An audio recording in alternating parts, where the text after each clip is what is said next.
Bienvenido a la ruta del libro, donde puedes llegar a todos tus libros favoritos. Recuerda darle like y activar la campanita para que no te pierdas ningún capítulo. La Guerra de los Mundos, del escritor H. G. Wells, libro 1, La llegada de los marcianos, capítulo 9. El sábado ha quedado grabado en mi memoria como un día de incertidumbre. Fue también una jornada calurosa y pesada y el termómetro fluctuó constantemente. Yo había dormido poco, aunque mi esposa logró descansar bien. Por la mañana me levanté muy temprano. Salí al jardín antes de desayunar y me quedé escuchando, pero del lado del campo comunal no se oía nada más que el canto de una alondra. El lechero llegó como de costumbre.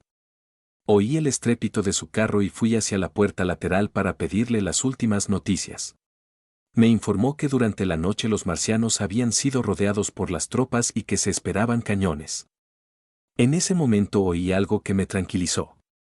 Era el tren que iba hacia Woking. No los van a matar si pueden evitarlo, dijo el lechero. Vi a mi vecino que estaba trabajando en su jardín y charlé con él durante un rato.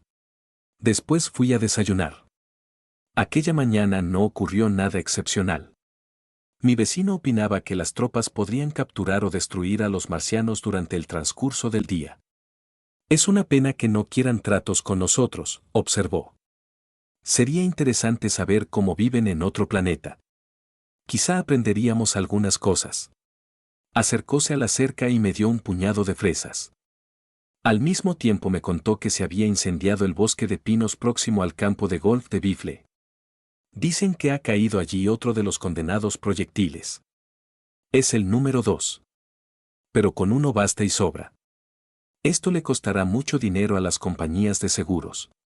Rió jovialmente al decir esto y agregó que el bosque estaba todavía en llamas. El terreno estará muy caliente durante varios días debido a las agujas de pino, agregó. Se puso serio, y luego dijo, pobre Ogilvy. Después del desayuno decidí ir hasta el campo comunal. Bajo el puente ferroviario encontré a un grupo de soldados del cuerpo de zapadores que lucían gorros pequeños, sucias chaquetillas rojas, camisas azules, pantalones oscuros y botas de media caña. Me dijeron que no se permitía pasar al otro lado del canal y al mirar hacia el puente vi a uno de los soldados del regimiento de Cardigan que montaba allí la guardia. Durante un rato estuve conversando con estos hombres y les conté que la noche anterior había visto a los marcianos.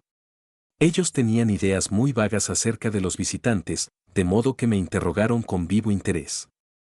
Dijeron que ignoraban quién había autorizado la movilización de las tropas, opinaban que se había producido una disputa al respecto en los guardias montados.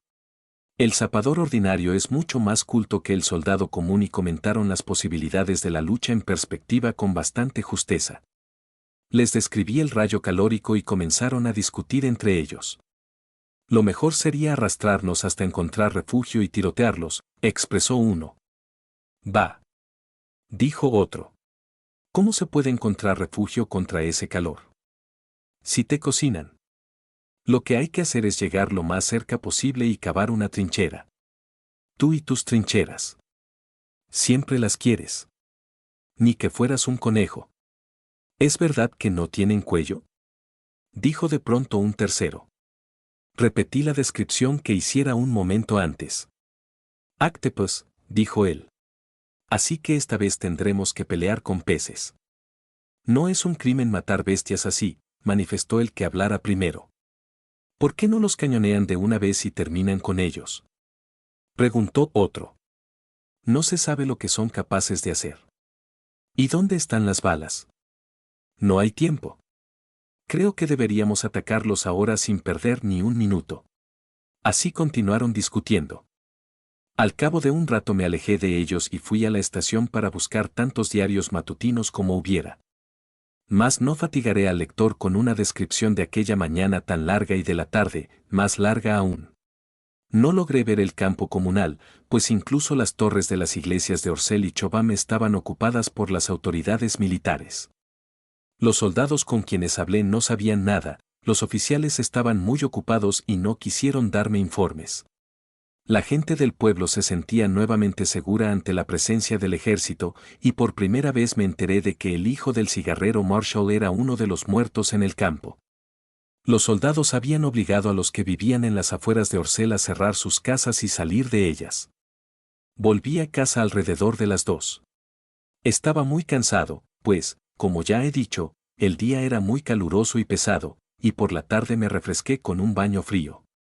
Alrededor de las 4:30 fui a la estación para adquirir un diario vespertino, pues los de la mañana habían publicado una descripción muy poco detallada de la muerte de Stent, Henderson, Ogilvy y los otros. Pero no encontré en ellos nada que no supiera. Los marcianos no se mostraron para nada. Parecían muy ocupados en su pozo y se oía el resonar de los martillazos, mientras que las columnas de humo eran constantes. Aparentemente, estaban preparándose para una lucha. Se han hecho nuevas tentativas de comunicarse con ellos, mas no se obtuvo el menor éxito, era la fórmula empleada por los diarios. Un zapador me dijo que las señales las hacía un soldado ubicado en una zanja con una bandera atada a una vara muy larga. Los marcianos le prestaron tanta atención como la que prestaríamos nosotros a los mugidos de una vaca. Debo confesar que la vista de todo este armamento y de los preparativos me excitó en extremo. Me torné beligerante y en mi indignación derroté a los invasores de diversas maneras. Volvieron a mi parte de los sueños de batalla y heroísmo que tuviera durante mi niñez. En esos momentos me pareció una batalla desigual. Los marcianos daban la impresión de encontrarse totalmente indefensos en su pozo. Alrededor de las 3 comenzaron a oírse las detonaciones de un cañón que estaba en Chertsey o Atlestone. Me enteré de que estaban cañoneando el bosque de pinos donde había caído el segundo cilindro, pues deseaban destruirlo antes que se abriera. Más eran ya las 5 cuando llegó a Chobham el cañón que habría de usarse contra el primer grupo de marcianos. A eso de las 6, cuando estaba tomando el té con mi esposa en la glorieta y hablaba con entusiasmo acerca de la batalla que se libraba a nuestro alrededor, oí una detonación ahogada procedente del campo comunal. A esto siguió una descarga cerrada. Luego se oyó un estruendo violentísimo muy cerca de nosotros y tembló la tierra a nuestros pies. Vi entonces que las copas de los árboles que rodeaban el colegio oriental estallaban en llamas rojas, mientras que el campanario de la iglesia se desmoronaba hecho una ruina. La parte superior de la torre había desaparecido y los techos del colegio daban la impresión de haber sido víctimas de una bomba de 100 toneladas. Se resquebrajó una de nuestras chimeneas como si le hubieran dado un cañonazo, y un trozo de la misma cayó abajo arruinando un macizo de flores que había junto a la ventana de mi estudio. Mi esposa y yo nos quedamos anonadados. Después me hice cargo de que la cumbre de Meberry Hill debía estar al alcance del rayo calórico ahora que no estaba el edificio del colegio en su camino. Al comprender esto tomé a mi esposa del brazo y sin la menor ceremonia la llevé al camino. Después llamé a la criada, diciéndole que yo mismo iría arriba a buscar el cofre que tanto pedía. No podemos quedarnos aquí, exclamé, y en ese mismo momento se reanudaron los disparos en el campo comunal. ¿Pero dónde podemos ir?, preguntó mi esposa llena de terror. Por un instante estuve perplejo. Luego recordé a nuestros primos de Leateread. Leateread. Grité por sobre el tronar lejano del cañón. Ella miró hacia la parte inferior de la cuesta. La gente salía de sus casas para ver qué pasaba. ¿Y cómo vamos a llegar a Leateread?, preguntó. Colina abajo vi a un grupo de húsares que pasaba por debajo del puente ferroviario. 3 galoparon por los portales abiertos del colegio Oriente, otros 2 desmontaron para correr de casa en casa. El sol que brillaba a través de las columnas de humo que se alzaban sobre los árboles parecía de color rojo sangre e iluminaba todo con una luz extraña. Quédate aquí, dije a mi esposa. Por ahora estarás a salvo. Partí enseguida hacia el Perro Manchado, pues sabía que el posadero tenía un coche y un caballo. Eché a correr al darme cuenta de que en un momento comenzarían a trasladarse todos los que se hallaran en ese lado de la colina. Hallé al hombre en su granero y vi que no se había hecho cargo de lo que pasaba detrás de su casa. Con él estaba otro hombre, que me daba la espalda. Tendrá que darme 1 libra, decía el posadero. Y yo no tengo a nadie que lo lleve. Yo le daré 2, dije por encima del hombro del desconocido. ¿A cambio de qué? Y lo traeré de vuelta para medianoche, agregué. ¡Caramba!, exclamó el posadero. ¿Qué apuro tiene? Estoy vendiendo mi cerdo. ¿2 libras y me lo trae de vuelta? ¿Qué pasa aquí? Le expliqué apresuradamente que debía irme de mi casa y así obtuve el vehículo en alquiler. En ese momento no me pareció tan importante que el posadero se fuera de la suya. Me aseguré de que me diera el coche sin más demora, y dejándolo a cargo de mi esposa y de la criada, corrí al interior de la casa para empacar algunos objetos de valor que teníamos. Las hayas de la zona comenzaron a arder mientras me ocupaba yo de esto y las cercanas del camino quedaron iluminadas por una luz rojiza. Uno de los húsares llegó entonces a la casa para advertirnos que nos fuéramos. Estaba por seguir su camino cuando salí yo con mis tesoros envueltos en un mantel. ¿Qué novedades hay?, le grité. Se volvió entonces para contestarme algo respecto a que salen de una cosa que parece la tapa de una fuente, y continuó su camino hacia la puerta de la casa situada en la cima.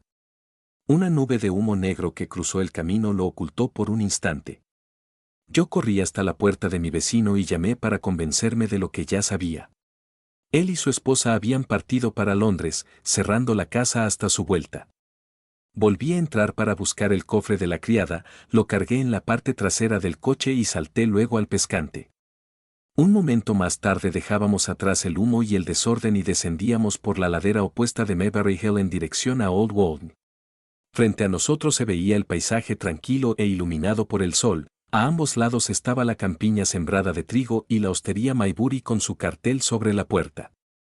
En la parte inferior de la cuesta me volví para mirar lo que dejábamos atrás.